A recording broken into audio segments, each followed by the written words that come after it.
Assalamualaikum warahmatullahi wabarakatuh, sahabatku semua.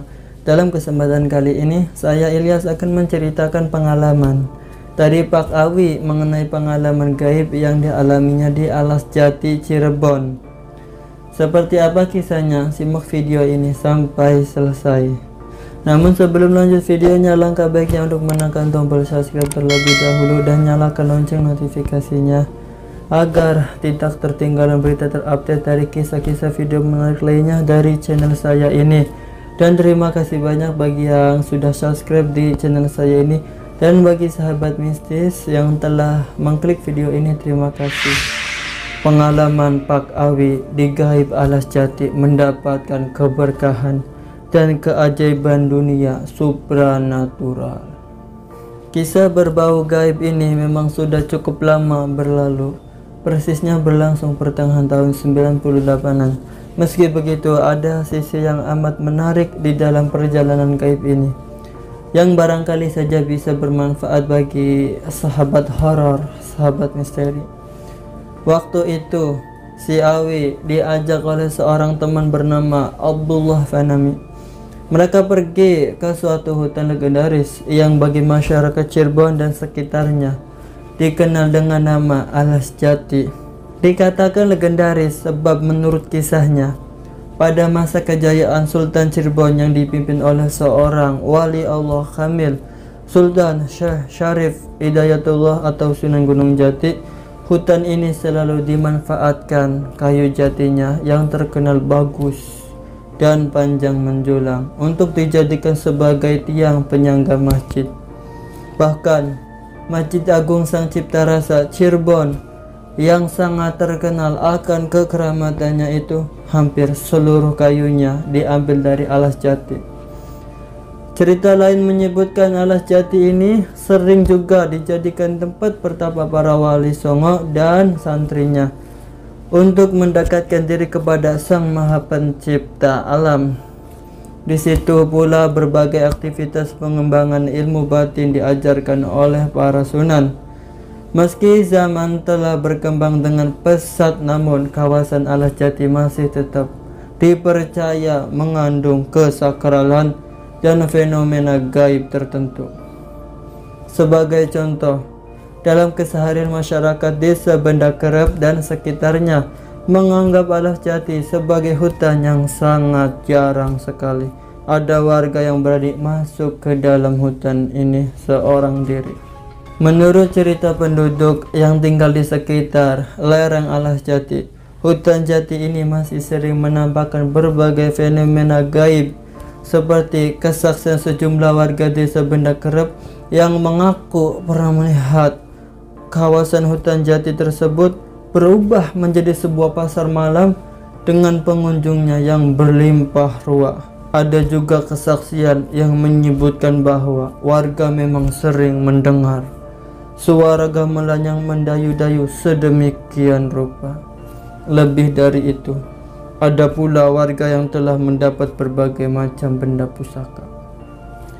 Berbagai kesaksian tersebut rupanya cukup menarik perhatian Abdullah Fanani, dan sebagai seorang yang gemar berpetualang menyimak kemisteriusan dunia gaib, tentu saja ajakan teman tak bisa ditolak.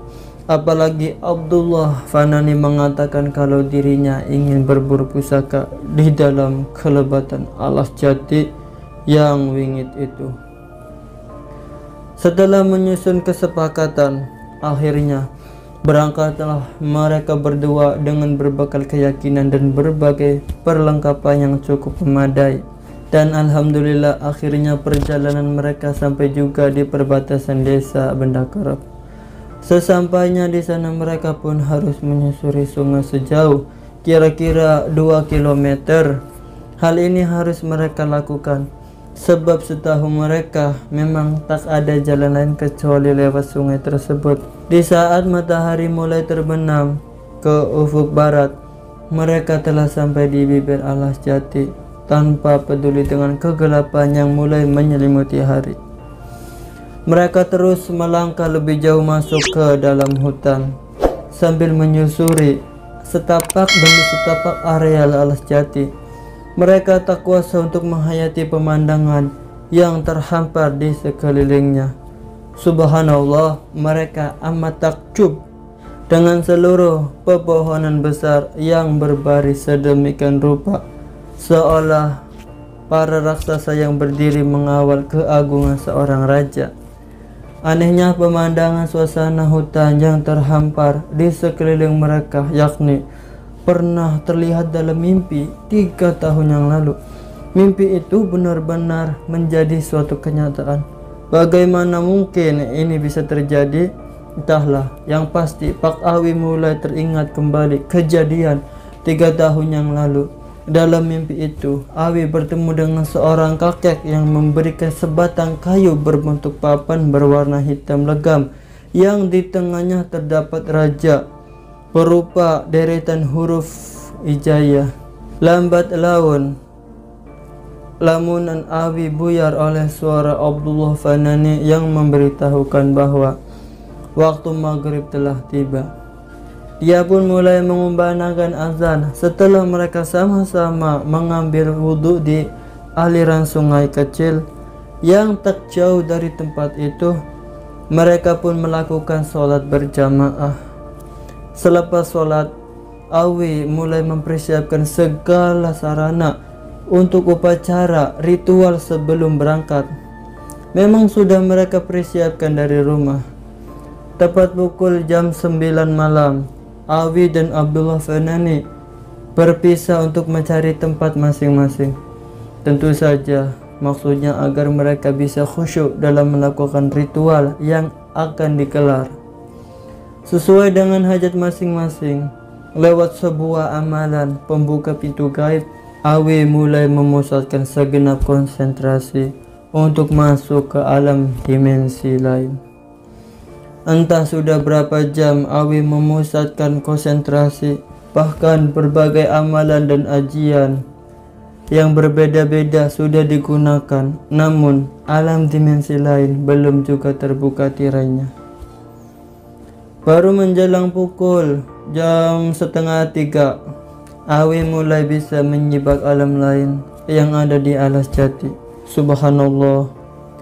Yang pertama Awi lihat ternyata sebuah pasar malam yang banyak sekali pengunjungnya, dengan urutan kejadian yang sulit diceritakan lewat untayan kalimat. Yang jelas, Awi mulai menapaki ruas jalan di arena pasar malam yang didapati orang tengah berbelanja. Anehnya, semua orang yang ada di pasar itu tidak ada satupun yang saling menyapa. Gerak-gerik mereka super cepat, seolah semuanya diburu waktu untuk mengejar kepentingan pribadi masing-masing. Dalam pandangan Awi, pasar itu tak banyak seperti pasar pada umumnya yang ada di alam manusia. Hanya saja barang-barang yang diperjualbelikan nampak sangat janggal. Barang dagangan yang mereka jual belikan seluruhnya tidak sama dengan bangsa manusia. Ya, mereka banyak menjual berbagai pusaka kuningan sari, batu permata, intan berlian, dan berbagai macam uang kuno. Entah sudah berapa jauh Awi menyusuri pasar gaib. Karena terasa lelah, akhirnya Awi beristirahat di sebuah musola kecil yang sepertinya sudah sangat tua. Ketika Awi masuk ke dalam musola tersebut, tiba-tiba dari dalamnya keluar seorang kakek-kakek. Rupanya si kakek-kakek sengaja ingin menyambut kedatangan Awi. "Selamat datang anakku," ucap si kakek. Sikapnya amat ramah dengan senyum yang terasa menyejukkan. Awi pun memberi hormat padanya dengan cara mencium jemari tangannya. Setelah itu, si kakek memeluk pundak Awi dan mengajaknya masuk ke dalam musola. "Anakku, aku sangat senang sebab kau bisa datang ke kediamanku ini. Sudah lama aku menunggumu, rasanya sudah 3 tahun menurut hitungan bangsa manusia.